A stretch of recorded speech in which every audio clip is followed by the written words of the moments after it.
Welcome to the Unmolded podcast. Real people and real stories talking life from a deeper perspective as we step outside the box. I am your host, Airian Renay, and I'm so excited to be here with you for this first episode. Just give you a little insight about me. I am an entrepreneur and a filmmaker. I have a production company called SteerLight Production where I do cinematic films, narratives, animation, documentaries, and series. I also have a youth organization called Outshine the Darkness. It's focused on equipping and uplifting youth and building stronger communities. I'm also one of the leaders of a ministry called Voice of Encouragement that was founded by my mother, Sharon, in 2016. It's about bringing hope, healing, and restoration to people, and the foundation is going to relaunch next year. So I'm really excited about that. I'm all about serving the kingdom and creating for the kingdom. So everything I do, I like to just, bring light, and I'm hoping that in the dark times that we live in that I can be a light to those around me. In darkness, just one streak of light makes a difference. So it's so important for me to really just encourage, inspire, and uplift people. I need that myself, and I try to be for other people what I sometimes need for me. So I'm hoping that this podcast can just open up dialogue and continue to just help that mission of, bringing light to people and helping build communities. And I'm so stoked and excited about the guest list that we have. It's going to be awesome. And I look forward to just diving deep. So I want to talk about self care. Your spiritual, mental, and physical health are important now more than ever, especially with everything that is happening in our nation and even globally, especially over the last 6 years. It's so important to prioritize your physical, your mental, and your spiritual. Specifically for this episode, I want to focus on mental health. As we know, the national calendar has labeled May Mental Health Awareness Month. And we know that it's a 24/7, 365 days a year type of awareness. But mental health has evolved so much throughout time, and historically, it used to be a lot more stigmatized, where it was viewed subjectively, and people viewed mental health issues as a weakness or a character flaw or a spiritual issue, which led mental illness to being swept under the rug or being viewed as shameful or as a family secret.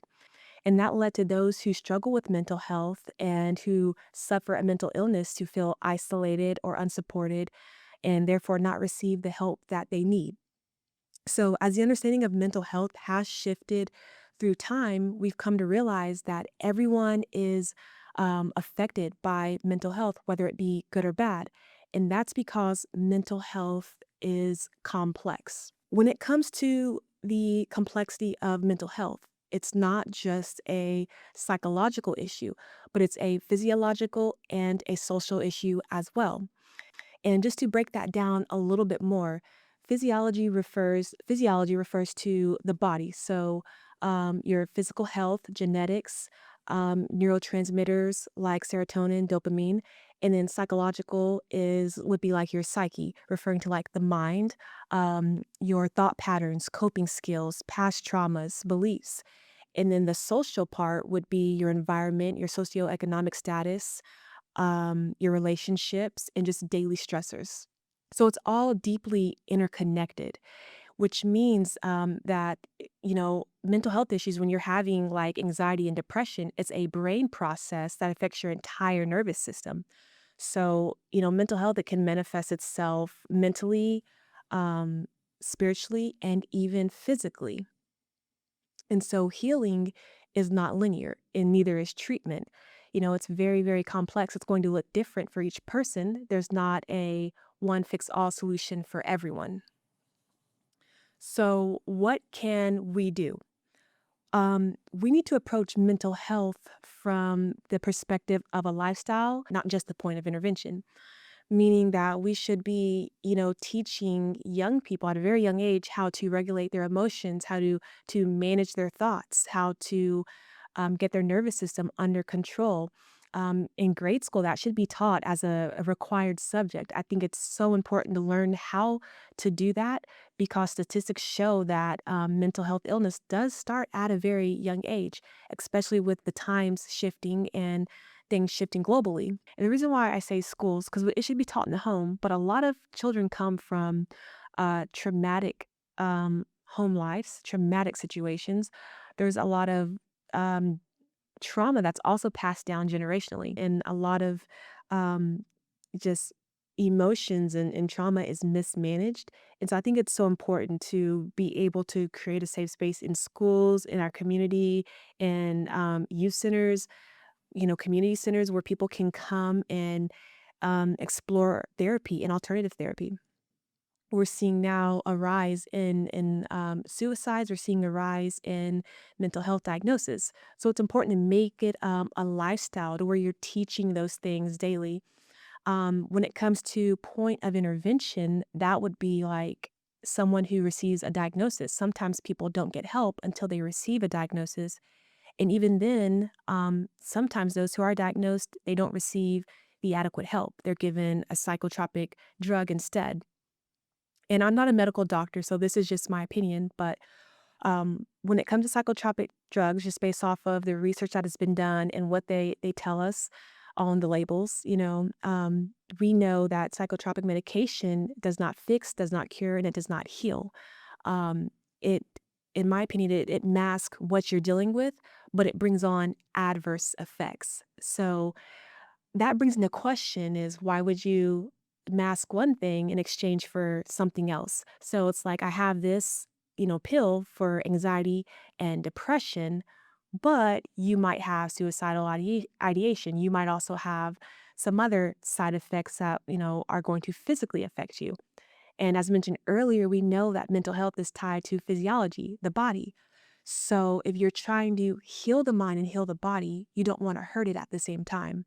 So I believe that there are so many alternative therapies out there, and there are so many things that can be, mixed with the therapies that are out there because it's not linear, as mentioned. It is very complex, and I myself am, participating in, alternative therapy for the first time in my life. I'm a middle-aged woman, and this is the first time that I've been involved in, any type of therapy, and it has been life-changing. It's changing my life as we speak, and I'm going to talk more about that in the future. So I think it's important to just create a safe space and open dialogue around mental health care because it affects each individual differently, and it's not going to look the same for everyone, but it's about getting to the root cause of what it is and understanding that there are a lot of things at work when it comes to your mental health and when it comes to care. So just creating a safe space and opening up dialogue around mental health care and how it affects us all differently. I think that is a step in the right direction, and it's so important to be able to do that. I want to share some statistics about mental health. This is from the National Alliance on Mental Health. Some of these studies were done years ago, so the numbers have increased and has shifted greatly. More than 1 in 5 U.S. adults experience mental health illness each year. More than 1 in 7 U.S. youth ages 6 to 17 experience a mental health disorder each year. 50% of all lifetime mental illness begins by age 14 and 75% by the age of 24. Let that sink in. And suicide is the second leading cause of death among people ages 10 to 24. That is why it is so important to make mental health care a lifestyle. And I really believe they should be teaching it in the schools. Just emotional regulation, stress management, that should be required, like math, like English. It's just as important, if not more. Been definitely a major shift since the pandemic. And when you think about it, I believe that was a turning point with mental health where it became less stigmatized and more of like a global concern. Um, Another statistic shows that the pandemic lockdowns and also what I believe as fear mongering triggered a 25% increasing surge in anxiety and depression. And we're almost like at the beginning of another pre-pandemic from what I see on the internet. You hear people talking about it. So it definitely doesn't help, being on the internet and all the things that we see, the news, everything that's reported, all the videos of people making, content about what's going on in this world. Sometimes if you're on social media and you're scrolling for hours, you're soaking all that into your mind. You're soaking it all in. And so I think social media definitely played a role and an increase in just mental distress. It's also important to note the chronic stress that it put on the younger generation. The disruption of major milestones and isolation took a significant toll on children and on adolescents. So imagine in high school, about to graduate, or college, about to graduate and try to find your dream job, and then all of a sudden the world shut down and the future is unknown. So I commend all the young people who are out there pursuing their dreams, out there putting one foot in front of the other. Continue to thrive, continue to pursue your dreams and to be light in this dark world.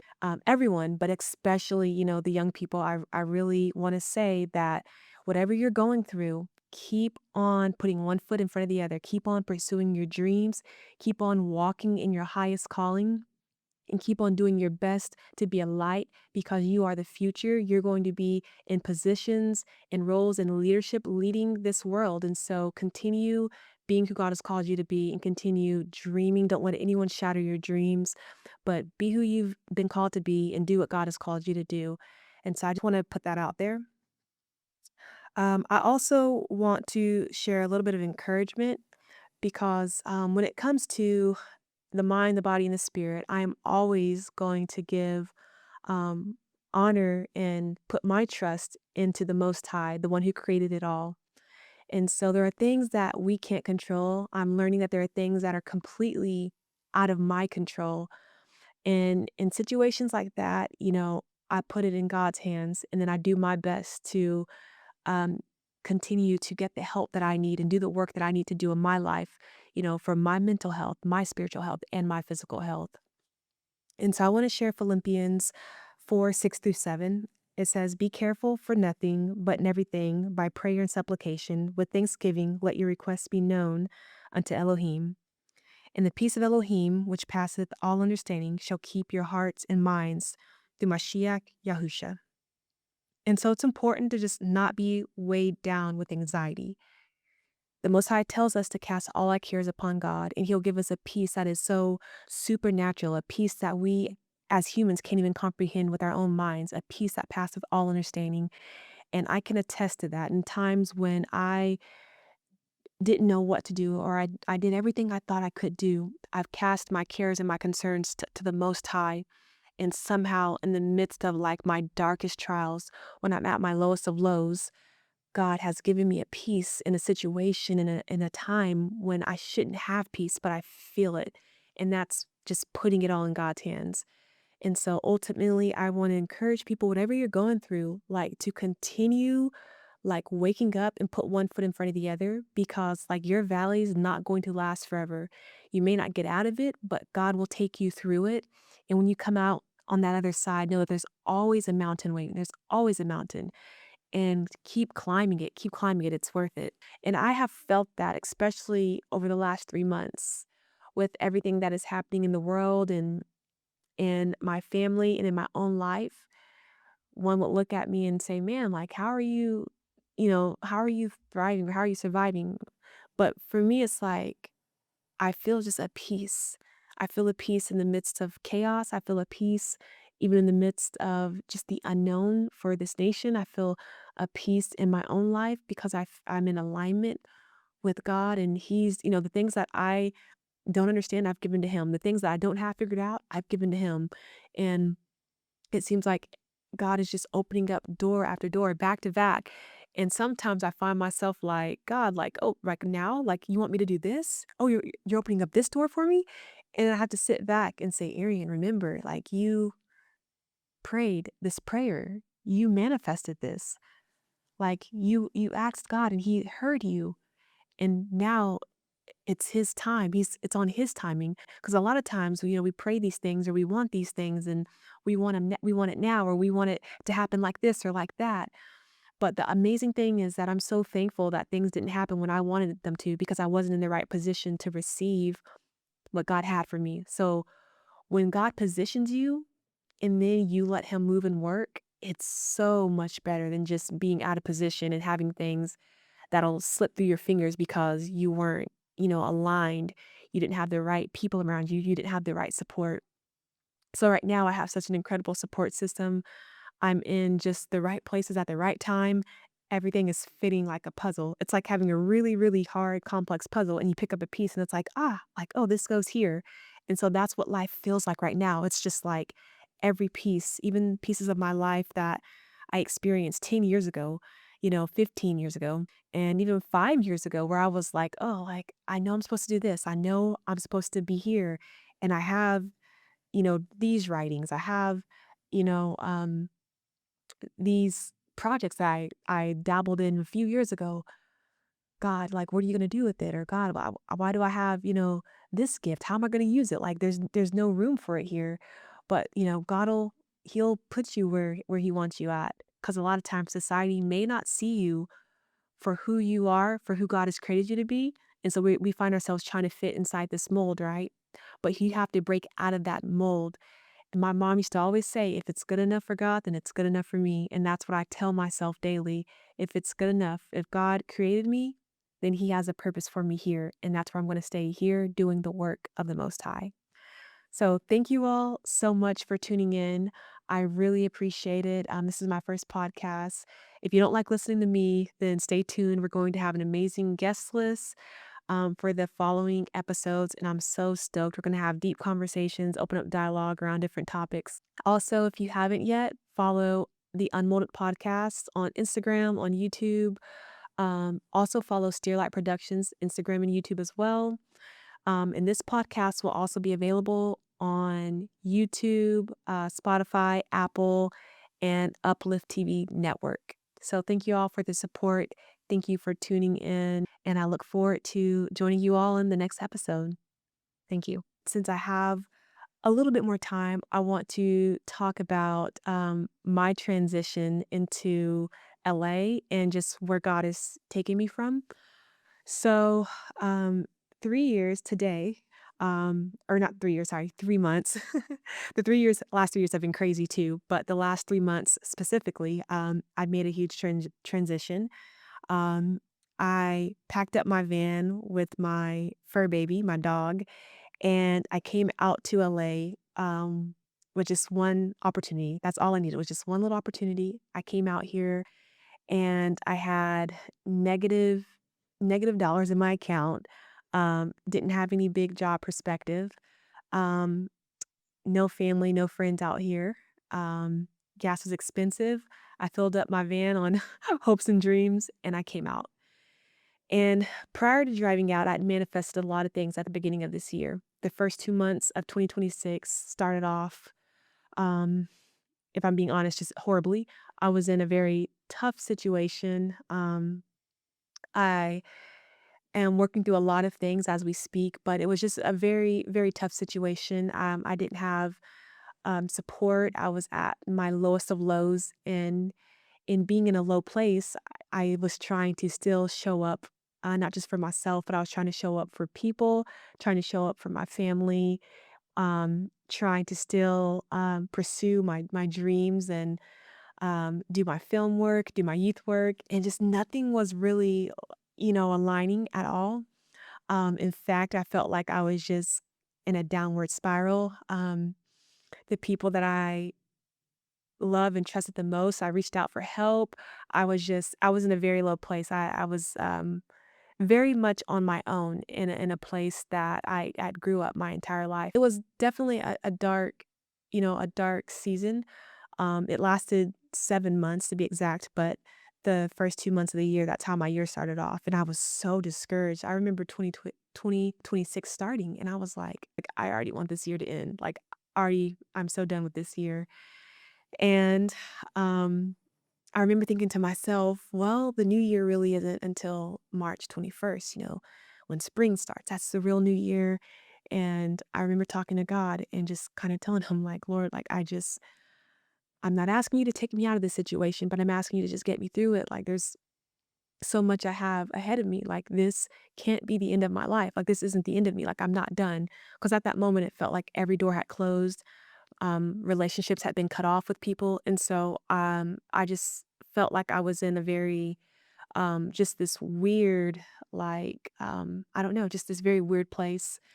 And at that time, I was also dealing with still grief because I lost my mother. She was my biggest support system. She herself, was an author, a speaker. She wrote books, self-published several books. She had classes that she hosted in the community. She started a ministry called Voice of Encouragement. So she was just so proactive in reaching people, and she really encouraged me and pushed me to be my true self and to not get locked inside a box, not get stuck inside a 9 to 5 and forget who God has called me to be. So losing her in 2022, that really did change a lot of my support system. That was all of it. So this year starting off, I felt like I didn't have that push. I felt like I didn't have purpose. Like I had it, but I lost it. So my dreams seemed so far out of reach. So fast forward to February, the middle of February, I got an opportunity. I decided to pack up everything and come out to LA. At that moment, because I was so low, I was so broken, I realized that there's nothing to lose at this point. So for the first time in my life, I decided to really pursue my goals, my dreams wholeheartedly and like not leave anything on the table. And I was like, if I ever do it, like it needs to be in this moment now because I have nothing to go back to. I have nothing to lose right now. It's just me and I'm putting my trust in God. And so that is what really gave me the courage to even just come out to LA. This isn't my first time here. I was in LA for 3 months actually back in 2021, and it was so different from Oklahoma. I was absolutely like terrified after the first month. It was just so different. I was homesick. Um, I wasn't really prepared.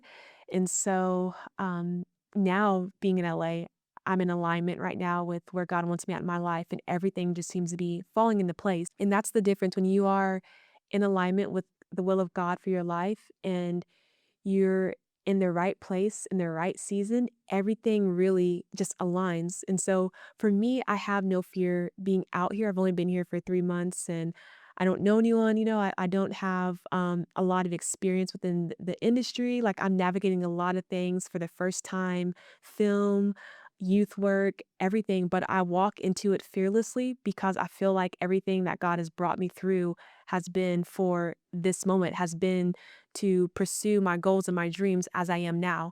And so it's so important to be aligned and it's so important to manifest. Even the beginning of this year when I was struggling and I remember just being in deep depression, anxiety, suicidal ideation while trying to show up for other people, I remember saying to myself, you know what, when I get out of this, I'm going to accomplish this. I'm going to do this film. I'm going to work on this project. I'm going to reach these people.